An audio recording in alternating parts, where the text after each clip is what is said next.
नमस्कार दोस्तों, आप सभी का स्टडी के ऑनलाइन प्लेटफॉर्म में स्वागत है। आज ही क्लास का हमारा टॉपिक होने वाला है कुष्मांड कुल की जो सब्जियों के बारे में जो क्लास ये हो रही थी उसका आज का हमारा टॉपिक है खीरा। खीरे से संबंधित जो इम्पोर्टेंट क्वेश्चन बनते हैं उन्हीं के बारे में डिस्कशन करने वाले हैं। तो सबसे पहले खीरे के बॉटनिकल नेम की बात करें तो खीरे का बॉटनिकल नेम है कुकुमिस सेटाइवस। Cucumis sativus. तो आज की क्लास का पहला क्वेश्चन है,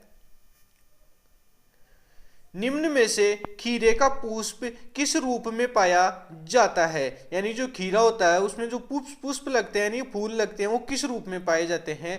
बहुलिंगी, एक लिंगी, दोनों या द्विलिंगी। तो जो खीरे का पौधा होता है या वो खीरे की जो बेल होती है उस पर जो पुष्प लगता है उसका पुष्पक्रम किस प्रकार का होता है। बहुलिंगी होता है, एक लिंगी होता है, या दोनों होंगे या द्विलिंगी होगा या बहुलिंगी होगा। तो किस प्रकार का पुष्प लगता है खीरे की बेल पर, तो द्विलिंगी प्रकार का पुष्प लगता है। तो डी राइट आंसर होगा। अगला क्वेश्चन है, निम्न में से एक खीरे में पीली बीमारी, जो पीलो बीमारी होती है वो किस पोषक तत्वों की कमी से होती है। यानी जो खीरे की फसल होती है उसमें एक पीलो बीमारी होती है, खीरे की फसल में पीलो बीमारी होती है तो वो किस पोषक तत्वों की कमी से होती है। मैग्नीशियम की कमी से, मैग्नीज की कमी से, फेरस की कमी से या कैल्शियम की कमी से। तो जो खीरे में जो पीलो बीमारी होती है, पीलो बीमारी, वो किसकी कमी से होती है, कैल्शियम की कमी से होती है। तो डी राइट आंसर होगा, कैल्शियम की कमी से खीरे की फसल में पीलो नामक बीमारी होती है। अगला क्वेश्चन है, निम्न में से खीरे की खेती हेतु उपयुक्त बीज दर है। यानी जो खीरे की अगर खेती की जाए उसके लिए उपयुक्त बीज दर कितनी रखी जाए।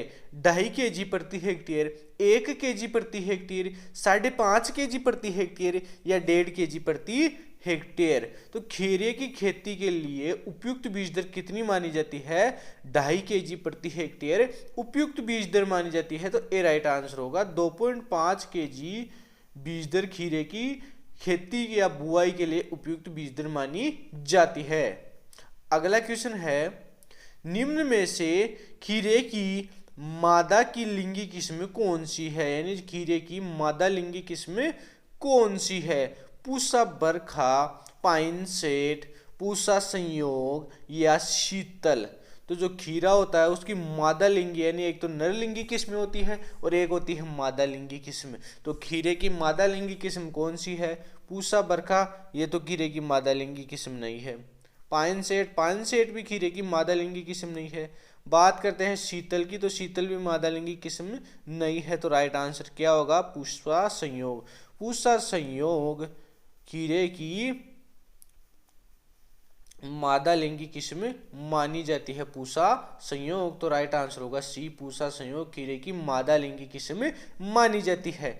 अगला क्वेश्चन है, निम्न में से खीरे की उच्च तापमान सहनशील किस्म कौन सी है। यानी जो ऐसी कौन सी किस्म है खीरे की जो उच्च तापमान पर भी आसानी से उगाई जा सकती है, खीरे की उसकी खेती की जा सकती है। तो ऐसी कौन सी किस्म है जो उच्च तापमान पर भी खेती योग्य है, खीरे की कौन सी किस्म है। पूसा बरखा, पूसा उदय, बालम खीरा या शीतल। तो उच्च तापमान सहनशील किस्म खीरे की कौन सी है, तो जो खीरे की पूसा बरखा किस्म है, कौन सी पूसा बरखा किस्म है वो उच्च तापमान सहनशील किस्म मानी जाती है। और ये डाउनी मिल्ड्यू बीमारी की भी प्रतिरोधी किस्म है। तो कौन सी है, पूसा बरखा। तो राइट आंसर होगा पूसा बरखा, ए राइट आंसर होगा। खीरे की उच्च तापमान सहनशील और डाउनी मिल्ड्यू रोग प्रतिरोधी किस्म कौन सी है, पूसा बरखा है।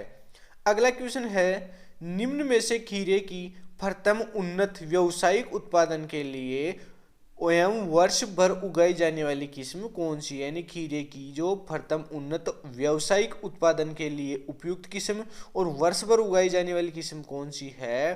पूसा उदय, पूसा संयोग, बालम खीरा या सभी। तो पहली तो बात करते हैं प्रथम उन्नत किस्म व्यावसायिक किस्म की, और दूसरा ये पूछना चाहता है क्वेश्चन की वर्ष भर उगाई जाने वाली ऐसी कौन सी किस्म है जो प्रथम उन्नत व्यावसायिक किस्म भी है और वर्ष भर उगाई जाने वाली किस्म है। तो कौन सी है, पूसा उदय। पूसा उदय बात करते हैं पूसा उदय, तो पूसा उदय प्रथम उन्नत किस्म और व्यावसायिक उत्पादन के लिए उगाई जाने वाली किस्म है, तो ए राइट आंसर होगा पूसा उदय, राइट आंसर होगा।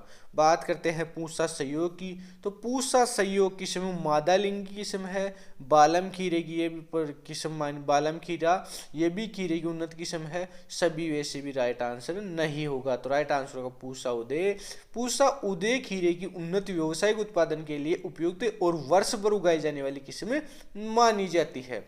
अगला क्वेश्चन है, निम्न में से खीरे की किस्म नहीं है, यानी इन चारों में से ऐसी कौन सी किस्म है जो खीरे की नहीं है? Pine set, Japanese long green, Pusa Barkha या पूसा दो मौसमी। तो खीरे की ऐसी कौन सी किस्म नहीं है? पाइन सेट की बात करें तो पाइन सेट खीरे की उन्नत किस्म मानी जाती है। Japanese long green, Japanese long green भी खीरे की उन्नत किस्म मानी जाती है। पूसा बरखा, पूसा बरखा खीरे की उच्च तापमान सहनशील और डाउनी मिल्ड्यू रोग प्रतिरोधी किस्म मानी जाती है, तो ये भी खीरे की उन्नत किस्म में है, तो राइट आंसर होगा पूसा दो मौसमी। पूसा दो मौसमी खीरे की उन्नत किस्म नहीं है। पूसा दो मौसमी किसकी किस्म है?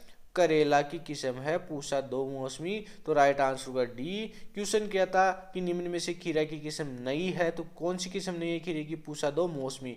Pine set, Japanese long green और पूसा बरखा खीरे की उन्नत किस्म में मानी जाती है, जबकि जो पूसा दो मौसमी है वो खीरे की उन्नत किस्म में नहीं है।